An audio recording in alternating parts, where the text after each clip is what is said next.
और आज के समाजवादी राम से दूरी बनाते हैं, बाबर को अपना आदर्श मानते हैं, औरंगजेब को अपना आदर्श मानते हैं, राम और कृष्ण को नहीं मानते।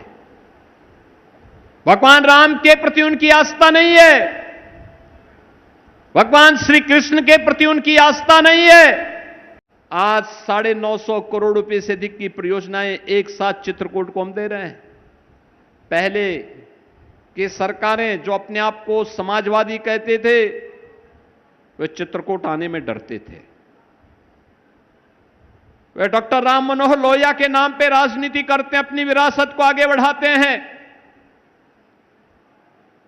लेकिन जब सत्ता में आते हैं तो केवल अपने परिवार के लिए कार्य करते हैं।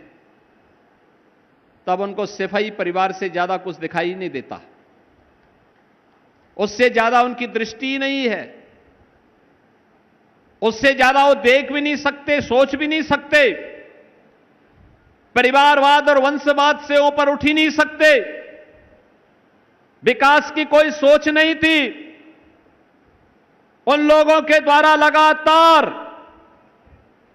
जब भी उनको मौका मिला, उन्होंने परिवारवाद और वंशवाद के नाम पर समाज में विद्वेष पैदा करने का जो कुत्सित कार्य किया है, आज भी वे उसी तर्ज पर काम कर रहे हैं।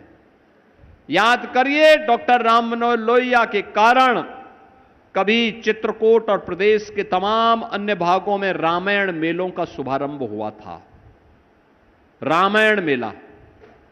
और आज के समाजवादी राम से दूरी बनाते हैं, बाबर को अपना आदर्श मानते हैं, औरंगजेब को अपना आदर्श मानते हैं, राम और कृष्ण को नहीं मानते। भगवान राम के प्रति उनकी आस्था नहीं है, भगवान श्री कृष्ण के प्रति उनकी आस्था नहीं है, सनातन के विरासत का लोग सम्मान नहीं करते हैं। यही अंतर है, और यही कहने के लिए मैं आया था कि जब ये लोग भारत की विरासत का सम्मान नहीं कर सकते, तो भारत के विकास के लिए भी इनके द्वारा कोई प्रयास नहीं हो सकता है। यही तो ये करते रहे।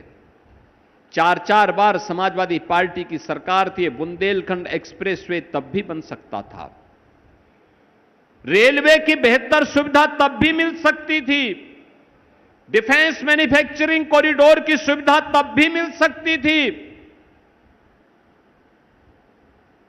बहनों और भाइयों, जगत गुरु रामभद्राचार्य विश्वविद्यालय को राज्य विश्वविद्यालय के रूप में मान्यता तब भी मिल सकती थी।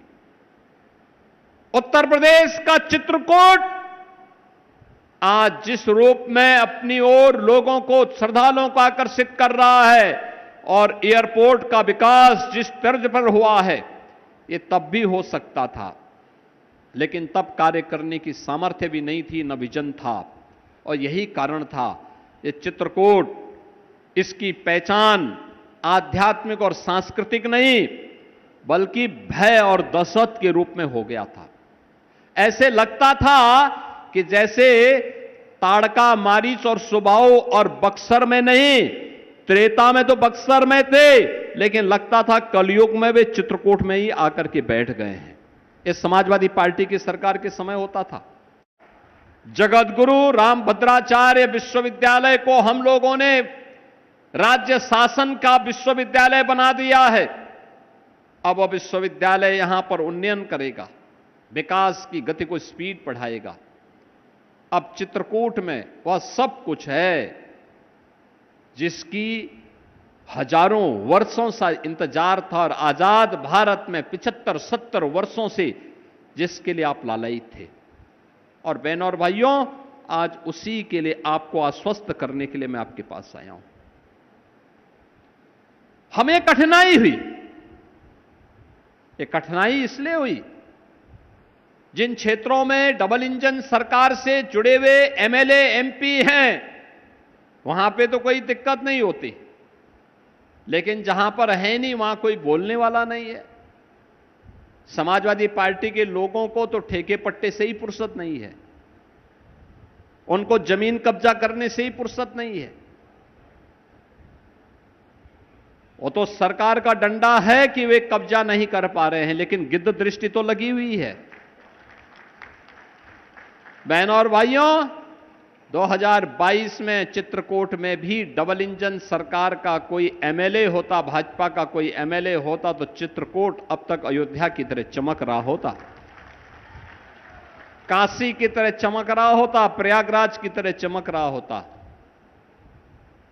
2024 में अगर एमपी भी भारतीय जनता पार्टी का जीता होता तो चित्रकूट पूरा जनपद और पूरा ये संसदीय क्षेत्र भी और तेज गति के साथ आगे बढ़ रहा होता। जो जनता की बुनियादी सुविधाएं हैं, जिनके लिए जनप्रतिनिधि डे टू डे लड़ता है, काम करता है, मेहनत करता है, परिश्रम करता है, संघर्ष करता है, वो तभी संभव हो पाता है जब जिस विचारधारा की सरकार हो, वहां का एमएलए और एमपी हो, तो विकास के कार्यों में फिर कोई बाधा नहीं बनती। बहनों और भाइयों, यही समस्या थी, यही समस्या है चित्रकूट में। हम लोग तो तब भी आ जाते हैं, हर महीने मंत्रियों को भेजते हैं, हर महीने यहां की समीक्षा लेते हैं, विकास के कार्यों का रिव्यू करने के लिए मैं स्वयं आया हूं, पीडब्ल्यूडी के मंत्री को लेके आया हूं कि पीडब्ल्यूडी से जुड़े हुए क्या कार्य होने हैं, लालापुर में क्या होना है, राजापुर में क्या होना है, कामतगिरी परिक्रमा के लिए क्या कुछ किया जाना है, मंदाकिनी के तट को और सुंदर कैसे बनाया जा सकता है, करवी के विकास के लिए क्या किया जाना है, चित्रकूट के विकास के लिए क्या होना है, गुप्त गोदावरी के बारे में क्या होना है, और राजापुर और अन्य क्षेत्रों को कैसे हम व्यवस्थित रूप से आगे बढ़ा सकते हैं, इन सब के बारे में